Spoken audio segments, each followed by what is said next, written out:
Hey everybody, welcome to this month's question of the month. David Keil, answering your questions at yoganatomy.com/my question. Don't forget to hit the subscribe and follow button. So, this month's question comes from Rashi. Hi David, I've been practicing Ashtanga primary series for 4 years now and I still cannot do headstand. I'm not able to lift up my legs as they feel very heavy. The best I can do is lift only one leg, but cannot support myself on my lower back to lift the other one and stay in the pose. I've worked a lot on my back muscle strengthening, which is now much stronger, but I still struggle to get through the headstand. Where am I going wrong? Great question. Headstand, very popular posture. A lot of people working on it. So, one thing is, if you've been working on something, I don't know that she's necessarily been working on her headstand for 4 years, but it kind of seems that way. So let's assume it for a moment. If you've been working on a particular posture and using a particular method or technique and it's not changing, it's possible that you need more time. It's also possible that you need to change your focus, intention, or the technique that you're using. It doesn't fit you specifically. That may be the case here. You know, typically I'd like to see someone and see what they're doing before I say 100%. But it would be my guess. And it looks like Rashi's been focusing on strengthening her lower back, which of course you do need a strong, lower back. I get the feeling that, a lot of beginners in Ashtanga try to bring both legs up at the same time, which is a worthy goal. I would say it's not beginner. There's always exceptions to that. Some people can do it. It might depend on their proportions, what they've done previously, what the strength of their upper body is or their core. So, it can happen, but when it can't, you need to train it. You need to train those muscles and learn how to engage them in a way that can sustain or support both legs at the same time.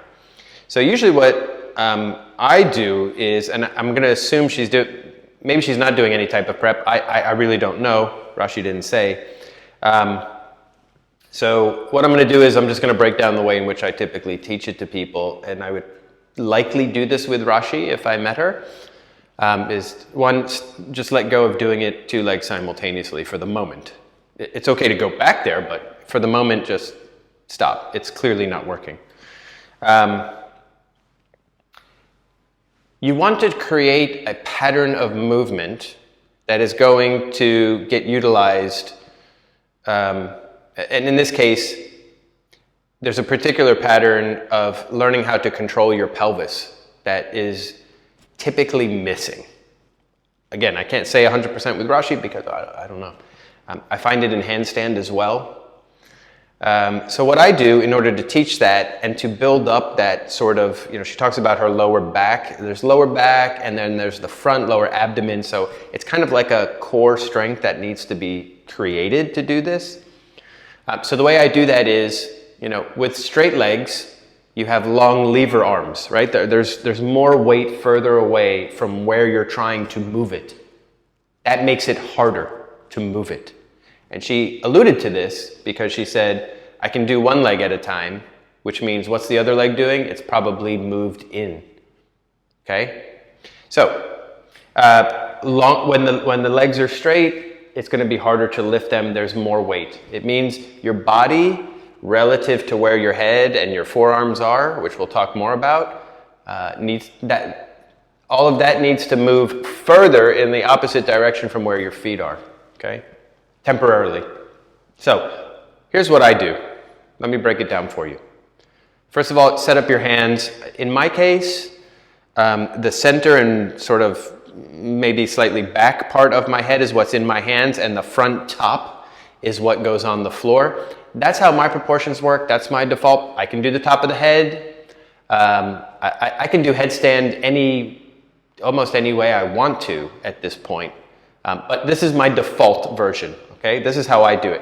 You could have proportions that don't lend yourself to this, so don't assume that this is how you have to do it. This is just how it works for me.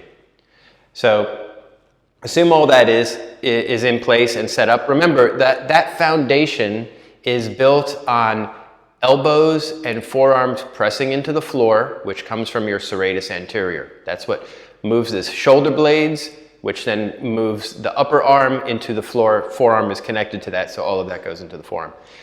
There are places in the movement where that ends up giving up a little bit or becomes very difficult to maintain, which is okay temporarily. But you try to maintain it as much as possible. So you set up that foundation, you walk both feet in, and then you bring one foot in. This is the beginning of it. Now, when you get to the point where one foot, notice how you have to lean the body beyond your head and neck just slightly to get both feet in and up. And once you get to that point, that's a hard place to hold it. If you can, hold it, but don't let it be too compressive to your head and neck, and especially if you have neck issues, okay? This is a good place to hold because this is going to emphasize that strength in and around the quote-unquote core that you need to sustain. But from here, this is a very important part for me, which is the next movement is where the knees get lifted. How do they get lifted? They get lifted by the pelvis rotating. Okay, the pelvis it's technically an anterior tilt. We're upside down, so it might look weird to you to say that, but it's an anterior tilt to the pelvis. The pelvis moving brings the femurs with it.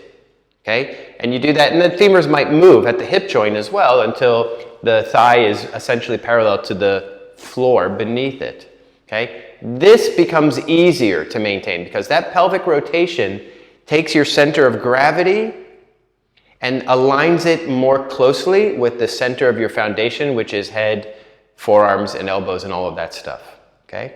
This is what I would work on first. Forget the feet going up at this point. I mean, you can do, if you can do it, great. But I would hold back from that, and I would get up to this point, hold it for a few breaths, and then very importantly is lower your knees back towards your chest, very slowly resisting gravity. That is going to teach and train the muscles of the low back and any other muscle that would be included in doing that anterior tilt part. This is what most people miss. They try to lift their legs from their legs rather than lifting their legs from their pelvis moving. This is a critical missing point I see over and over and over again in headstand, because what do most beginners do? They go over to the wall or their teacher stands there and they just kick up. They bypass all of these muscles needed to do this on your own. That's why I never use the wall with beginners, because they're going to learn how to do it there. They'll rely on a wall. They're going to kick too far usually to find that wall. And then when you move them away from the wall, all the same fear is there. There's no strength to do it. So you basically have to learn it again. So just leave that out. Go straight to learning it properly from the beginning. Don't be in a hurry. Okay? If you're very scared of being upside down, maybe there's an exception and there's an argument for allowing someone to go upside down just to get comfortable with that. Sure. But generally, from a technique point of view, I don't put people on the wall. Okay? So Rashi, this is what I would suggest you do. Spend the next 30 days. Take it as a challenge, Just focus on knees in, pelvic tilt, done. Hold in each phase of it as long as you can. If you want to take it further, take the knees over and then slowly bring them back down so you can take it further and further. Once you go knees over, then again, of course, you can go with feet up. And you're going to get there eventually.